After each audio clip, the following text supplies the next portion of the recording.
বাংলাদেশ সেনাবাহিনীকে কোনোভাবেই বিতর্কিত করা যাবে না। বিএনপি সেনাবাহিনীর প্রতি শ্রদ্ধাশীল। একাত্তরকে দেয়া একান্ত সাক্ষাৎকারের এমন মন্তব্য করেছেন বিএনপির স্থায়ী কমিটির সদস্য ও চেয়ারপারসনের উপদেষ্টা প্রফেসর এজেড.এম জাহিদ হোসেন। এ সময় নতুন দল এনসিপিকে স্বাগত জানিয়ে তিনি বলেন, 1971 এবং 2024-কে কোনোভাবেই এক করা যাবে না। এছাড়াও লন্ডনে বেগম খালেদা জিয়া সুস্থ ও ভালো আছেন বলে জানিয়েছেন ডাক্তার জাহিদ। লন্ডন থেকে আর জানাচ্ছেন সহকর্মী আরিফ মাহফুজ।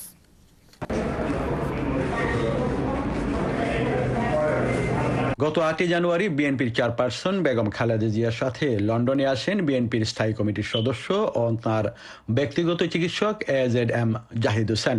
দলের চেয়ারপারসনের চিকিৎসার কাজে ব্যস্ত থেকেও সার্বক্ষণিক খোঁজ রাখছেন দেশের রাজনৈতিক পরিস্থিতির। সময় পেলেই লন্ডনেও যোগ দিচ্ছেন দলীয় কার্যক্রমে। দেশের রাজনৈতিক পরিস্থিতি নিয়ে 71-এর মুখোমুখি হয়েছিলেন বিএনপির এই নেতা। কথা বলেছেন সাম্প্রতিক সেনাপ্রধানকে নিয়ে বিতর্ক সহ নানা বিষয়ে।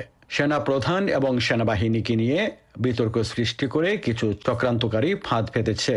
তাই এই ফাঁদে যাতে কেউ পা না দেয় এর আহ্বান জানিয়ে ডাক্তার জাহিদ বলেন, সেনাবাহিনী সম্পর্কে আমাদের অগাধ শ্রদ্ধা রয়েছে। মনে রাখতে হবে, একটি মুক্তিযুদ্ধের মাধ্যমে বাংলাদেশের সেনাবাহিনী গড়ে উঠেছে, দেশপ্রেমিক সেনাবাহিনী, এবং এই সেনাবাহিনী সময়ে সময়ে প্রমাণ করেছে যে প্রয়োজন মুহূর্তে সেনাবাহিনী দেশপ্রেমের টানে জনগণের পাশে থাকে। তারা এটি স্বাধীনতা যুদ্ধের সময় প্রমাণ করেছে, 90-এ প্রমাণ করেছে, এবার 2024-এও তারা জনগণের বিপক্ষে দাঁড়ায়নি। কাজে এই দেশপ্রেমিক সার্বভৌমত্বের অতন্দ্র প্রহরী বাংলাদেশ সেনাবাহিনী নিয়ে কোনো বিতর্ক করার কোনো সুযোগ নেই। এ সময় রাজনৈতিক দল এনসিপিকে শুভাশিস জানিয়ে দলের নেতাদের বিভিন্ন বক্তব্যের কড়া সমালোচনা করেন স্থায়ী কমিটির এই সদস্য। আমরা তাদেরকে সাধুবাদ জানাই। মাঠে আসেন, কর্মসূচি দেন, জনগণ তখন বুঝবে কাকে গ্রহণ করবে, কাকে গ্রহণ করবে না। কিন্তু তাদের বিভিন্ন নেতৃবৃন্দের বক্তব্য শুনেন, তাহলে দেখবেন কনফিউশন তৈরির মতো বক্তব্য ওনাদের কাছ থেকে এসছে। আবার ওনারা এটার জন্য ক্ষমা সুন্দর দৃষ্টিতে দেখার জন্য বলেছেন। কাজেই আমিও অনুরোধ করব যে বক্তব্য দেওয়ার আগে ধীর স্থিরভাবে চিন্তা করবেন। শিশুদের বয়স হচ্ছে 18 বৎসর, যাতে WHO ফর্মুলা অনুযায়ী। এখন ওনারা যদি বলেন 16 বৎসরে ভোট দিতে হবে, 18 বৎসরে বিয়ে করা যায় না।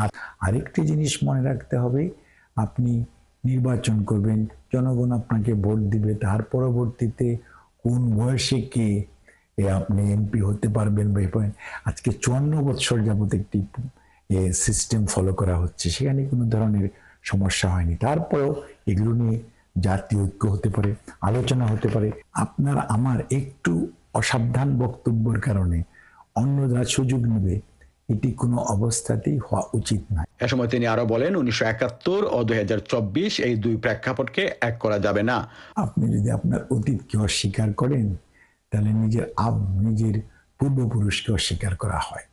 আজকে দেখেন, যদি 1947-এর দেশ বিভাজন না হতো, তৎকালীন পূর্ব পাকিস্তান না হতো, 1971 সালের এই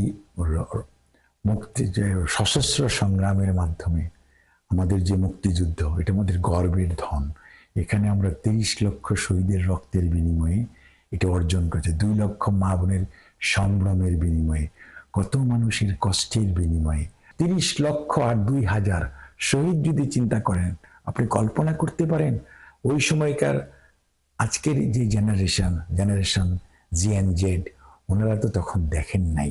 ওনারা পত্রিকায় পড়েছেন, বই পড়েছেন, হয়তো ছবি দেখেছেন, বাস্তবতার সম্মুখীন হয় নাই। কাজে 71 কারোর সাথে তুলনা করা যায় না। বাংলাদেশ ভারত সম্পর্ক নিয়ে ডাক্তার জাহিদ বলেন, দুই দেশের সম্পর্ক মানে হচ্ছে একটি মিউচুয়াল ট্রাস্ট। প্রতিবেশী দেশের মধ্যে সম্পর্ক হবে পারস্পরিক শ্রদ্ধাবোধের মাধ্যমে। এমন না যে আমরা প্রতিদিন আমাদের প্রতিবেশী পরিবর্তন করতে পারবো, কিন্তু মনে রাখতে হবে প্রতিবেশীরও বুঝতে হবে যে সেও প্রতিবেশী পরিবর্তন করতে পারবে না। যে প্রতিবেশী রিলেশন হবে সম্মানবোধের বা পারস্পরিক শ্রদ্ধাবোধ থাকবে। আমরা মনে করি না যে ভারতের সাধারণ মানুষ বাংলাদেশের সাধারণ মানুষকে অবজ্ঞা করে, কিন্তু আমরা বিশ্বাস করতে চাই যে ভারতের যে সরকার থাকবে তাদের বন্ধুত্ব থাকবে বাংলাদেশের জনগণের সাথে, বাংলাদেশের যে সরকার থাকবে তাদের বন্ধুত্ব থাকবে ভারতীয় জনগণের সঙ্গে, তাহলে পারস্পরিক শ্রদ্ধাবোধ থাকবে। এ সময় বিএনপির চেয়ারপারসন বেগম খালেদা জিয়ার স্বাস্থ্যের সর্বশেষ তথ্য জানান ডাক্তার AZM জাহিদ হোসেন। দেশনেত্রী বেগম খালেদা জিয়া গত 8 জানুয়ারি লন্ডন ক্লিনিকে ভর্তি হওয়ার পর থেকে এখানে ওনাদের চিকিৎসাধীন ছিলেন। আলহামদুলিল্লাহ উনি কিন্তু আল্লাহর অশেষ মেহেরবানিতে আপনাদের দোয়ায় আগের চেয়ে যে অবস্থা উনি লন্ডনে এসেছিলেন তার চেয়ে অনেকটা ওনার শারীরিক অবস্থা স্থিতিশীল, মানসিকভাবে উনি অনেকটাই দৃঢ় আছেন। আপনারা ওনার সুস্থতার জন্য আমরা দোয়া করবেন। আরিফ মাহফুজ, 71, লন্ডন।